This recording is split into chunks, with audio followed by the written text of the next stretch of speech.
কালিকো ক্যালিকোর ঘরে অনেকগুলো মানে গোল্ডেন, কালা, সাদা, ধলা, নীল, ব্লু, কাইলা, অ্যাশ সব হবে, তাই না কাকু? কয়দিন মানে মিটিং হয়েছে কতদিন আগে? এই যে লাস্ট মান্থের 21-27 দিক মাঝে। তো আদর করে করে ওর নিপেলগুলো একটু দেখান তো দেখি। না, হতে দিবে? সে তো পেট ধরতে দেয় না। পেট ধরতে দেয় না? নিপলগুলো ফুলছে কিনা দেখা দরকার। কয়দিন আগে মিটিং হয়েছে? এই যে লাস্ট মান্থে জুলাইয়ের 21 আচ্ছা, 64 দিন সময় লাগে ওর বাচ্চা হইতে আর কি, হ্যাঁ। 2 মাসের। তাহলে 2 মাসে হইলে যদি 1 মাস হয়ে যায় তাহলে তো বাচ্চা বড় হওয়া শুরু হয়েছে কাকু। তাই তো মনে হয় পেটটা কি একটু ফুলছে? সেটা তো বুঝি না, মানে 1 মাস তো আর একটু বেশি, 1.5 মাসের মতো হইলে তখন পেটটা তখন বোঝা যায়।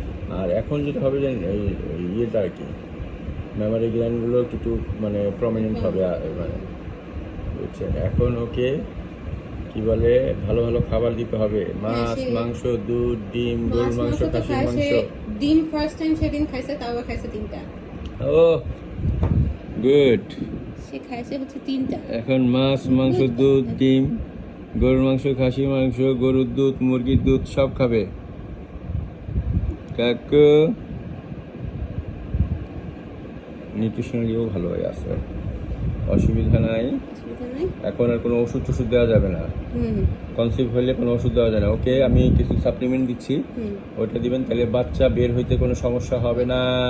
সাধারণত যেটা সমস্যা হয় বাচ্চা আটকে যায়, ওইটা যেন না হয় সেটার জন্য কিছু মেনটেনেন্স ডোজ দিয়ে দিচ্ছি, সেটা আপ টু ডেলিভারি চলবে।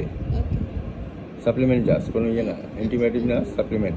এটা দিলে সে কি হবে, মানে নার্ভ শক্ত থাকবে, কন্ট্রাকশন ভালো হবে এবং সে মানে কোদ দিয়ে বাচ্চা সুন্দর করে বের করে দিবে, কোনো আটকাইবো না। সেটার জন্য তাকে কিছু নিউট্রিশনাল সাপ্লিমেন্ট দিতে হবে। বিড়ালদের চামড়া কখন হচ্ছে যে এরকম, মানে ওর যেমন হচ্ছে চামড়া কিন্তু টাইট, হ্যাঁ, চামড়া এরকম ঝুলে এরকম হয় কি কখন? এটা যেগুলো কিছু থাকে ঝুলান নাই, আর কিছু এটা জেনেটিক্যালি কম বেশি করে, কোনোটা একটু টাইট থাকে না। এটা যেমন হচ্ছে যে ওর চামড়া কিন্তু মানে নর্মাল যেরকম আমাদের চামড়া যেভাবে ধরি, এটা যেমন হচ্ছে যে আমার এক স্টুডেন্ট ওর বিড়ালটা নিয়ে আসছিল মাঝখানে একদিন দেখানোর জন্য, বড় সড়ো হয়েছে, কিন্তু হচ্ছে ওর চামড়াগুলো অনেক লুজ। আচ্ছা, সেটা হইতে পারে, এটা ব্রিড স্ট্যান্ডার্ডের জন্য এটা কম বেশি হয়। এটা হলো বিষয়, যত বেশি পিওর তত বেশি লুজ হয় চামড়া। ওরে বাবারে, খেপছে এতক্ষণ করে। সরি বেবি, কাকু অতিরিক্ত ডলাডলি করেন না, এমনিও পছন্দ করে না, মানে বেশি ধরাধরি এটা